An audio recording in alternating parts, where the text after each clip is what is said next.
Hi everyone, this is Dula from Maya, and today I would like to welcome you to our session. Today we are discussing about three important questions. The first one is about land. So according to our laws and regulations, land has been defined as a land covered by water, but also anything that is growing on it, but also the buildings also is part of the land. The only exception that is given is excepted to the specified trees, because sometimes in Zanzibar you can own land, but at the same time you don't own trees. The trees that is we're talking about here is including coconut, cloves, and so forth. But also the second question that we need to discuss is about who own the land in Zanzibar. And here I would like to quote some of the quotation from the Constitution of Zanzibar. And here I quote: so public land, all natural land within Zanzibar Island, occupied or unoccupied, is hereby declared to be public land and shall be deemed to have been so declared from 8th of March 1964. The second clause from the Land Tenure Act of 1992 is also said public land is declared to be vested in and at the dispositions of the President, to be held by him for the use and common benefit, direct or indirect, of the people of Zanzibar.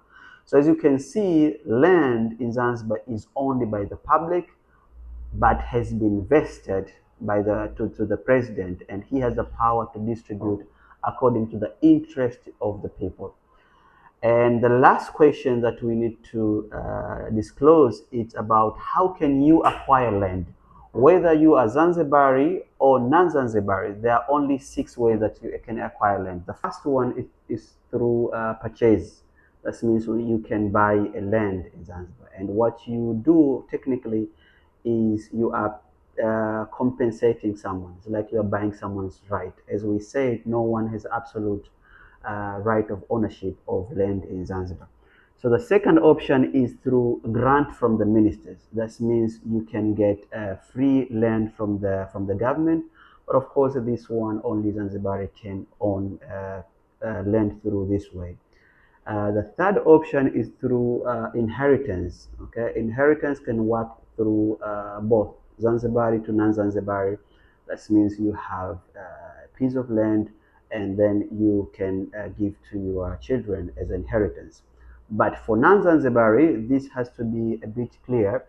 Uh, Inheritance has to be approved by the minister. So that means you need to get a minister's consent.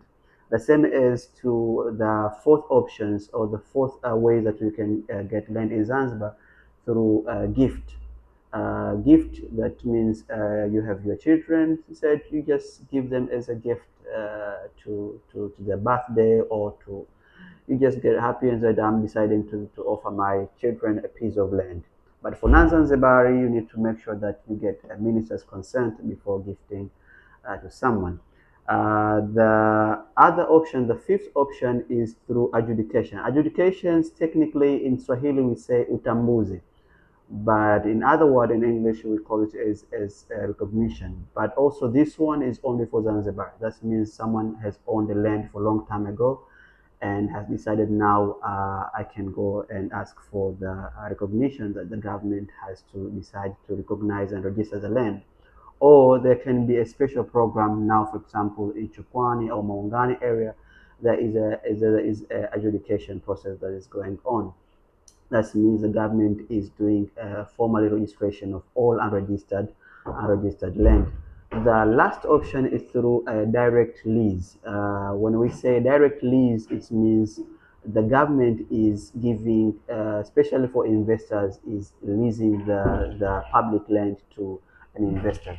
Maybe you have heard about the small island. So those small islands have been leased by the government to an investors who are capable to develop them, and at the end the government will be collecting annual rent plus the every month's taxes. So those are the ways that you can acquire land, and in future of course we'll be discussing in details especially how foreigners can own and the procedure that you can formalize of your ownership in Zanzibar. Thanks very much and see you next time.